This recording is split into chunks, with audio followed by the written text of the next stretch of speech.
fact that we look at ourselves and we go, there are some things that I would like to do differently this year. And with that, we focus on evolution rather than resolutions, because it's not about fixing yourself because something's wrong. And it's not about kicking your bad habits because bad habits make you a bad person, right? I mean, your evolution can be about shifting your habits. It can be about changing parts of your personality or even your confidence, like I teach, but it doesn't need to be so negative or pressure inducing. Making it the focus of your resolutions is the quickest way to like suck the energy out of it, and it really does separate you from the success that you're seeking when you have that pressure on it. So I want to start with some mistakes that I see people making when they are going into the new year, and then we're going to pour a little magic into it that I think might be more supportive and helpful to you as we turn into 2023. So some of the mistakes that I see people making is that they get this mentality about New Year's resolutions, and then they go, well, I don't know, what are some good New Year's resolutions? And so they go to Google and they're like, New Year's resolutions or healthy New Year's resolutions, or what are some good resolutions for moms, or what are some good resolutions for entrepreneurs, right? You start Googling in, and then you get a list and you're like, oh, these are good. Maybe I'll just do these 5.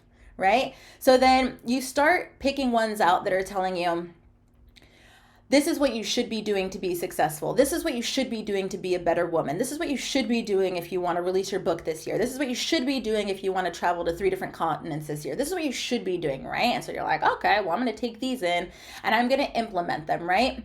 But then you have a hard time sticking to them because there's nothing in these resolutions that are connected to you. You just Googled a list and picked a couple that somebody said you should do. And when you start doing them, because they're not connected to you, they're not fulfilling to you. And that's, again, when you don't have the energy or the passion or the purpose inside of them, it sucks the energy right out. And then within 2 or 3 weeks, you're like, that was lame. I don't want to do this anymore. And then you stop, right? Some of the other mistakes that I see people making is that they choose too many things to try to change. So you choose too many bad habits that you want to quit, or you choose too many new habits that you want to start. And if whether you're quitting or starting, you do them all at once, and then it gets really overwhelming. So you're like, how do I keep up with all of this? And the answer is that you don't, because normally you'll just be like, that was too much for me. I don't need a new hobby that bad. Which has happened to me many times, which is why I know that is something that genuinely happens. And then the last 2 are you take these hobbies on, but you forget that there can be a dating process with them, okay? So putting aside a second the things that you maybe want to stop doing or you want to shift into doing less, these quote unquote bad habits that people talk about, when we're talking about new habits or quote unquote healthier habits that you may be wanting to incorporate into your life in 2023, it can be a dating process, right? I like to equate this to dating because I think it's something that everyone can kind of understand. But it's like you don't go on a date with one person the first time and then you're like, oh, that's it. That's my soulmate. Let's do life together. Let's commit an entire life to one another after this one coffee date, right? You maybe go on a second date. You want a third date. Maybe by your third date, you're like, you know what? It was really nice meeting you. I'm really glad we had this time together. I don't think we're the best fit. And then you go your separate ways. Do you stop dating? No, you go on another date, right? You date people to see whether or not you're a good match for each other inside of the time that you're going to spend with one another. Now, the same has to do with activities, hobbies. When you are trying to implement something new into the new year, it's okay for you to try something for a certain amount of time and then say, this isn't exactly what I thought it was going to be, or it's not giving me what I thought it was going to give. So I'm going to try something else. But one of the mistakes that I see people making is that if the first list didn't work, they go, well, this is a bust. And then they just leave it and they don't try anything new. And that's where we get that energy of getting back into December, getting back into the holiday time where we realize that the year has gone by and feeling like we're in the same spot that we were before. We try something, it didn't work. So then we give up on all types of incorporating new healthy habits or hobbies into our life. Okay. So even if the first go around with what it is that you decide doesn't work, it's okay to try new things and date around when it comes to activities and hobbies. And then the last mistake I see people making is they're looking too far outside of themselves for things that could potentially bring them joy and fulfillness. Fulfilledness? The sense of being fulfilled. So this idea of, I need a New Year's resolution, let me Google it, right? That's immediately looking outside of yourself to see if you can find an answer to a New Year's resolution because someone told you that you should be better, okay? So part of the magic that comes with New Year's evolutions is that we start with ourselves. This concept of wanting to be better in a new year is not a bad thing, but I believe that resolutions give it a bad rap. Okay, so you wanting to minimize the amount of, let's say, negative or negatively impactful habits or experiences that you have in your life is not a bad thing. You wanting personal betterment is not a bad thing. Okay, it's the way that we engage with that personal betterment that, one, may not lead us to the success that we're looking for, or two, could be harmful, not just to like our bodies, but to our mental and emotional capacity to achieve the outcome that we're looking for.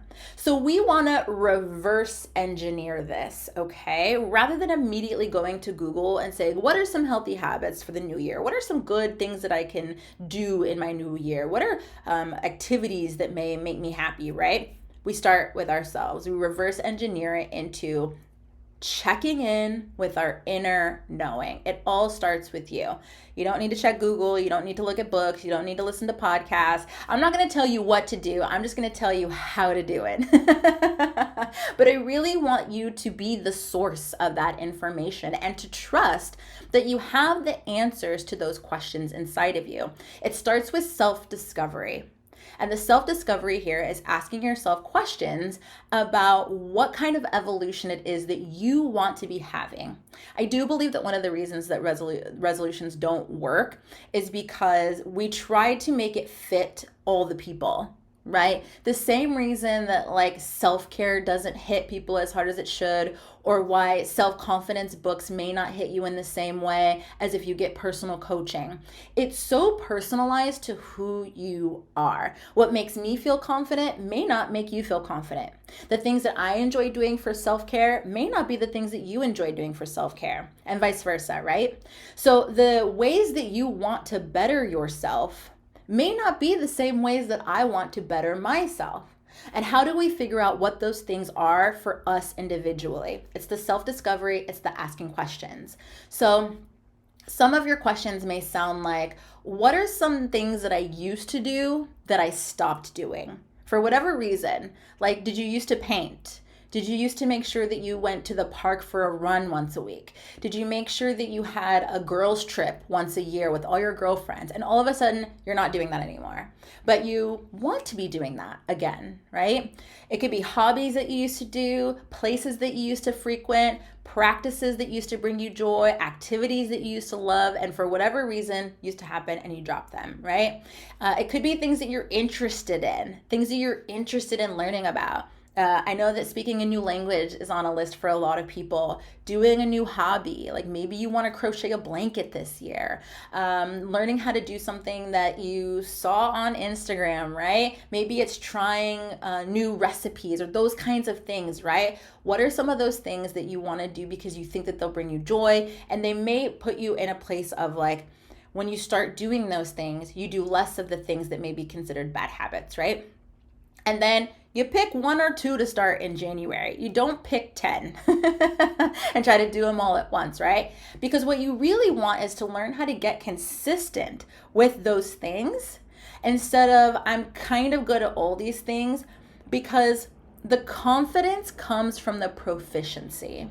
right? And how do you get proficient at something?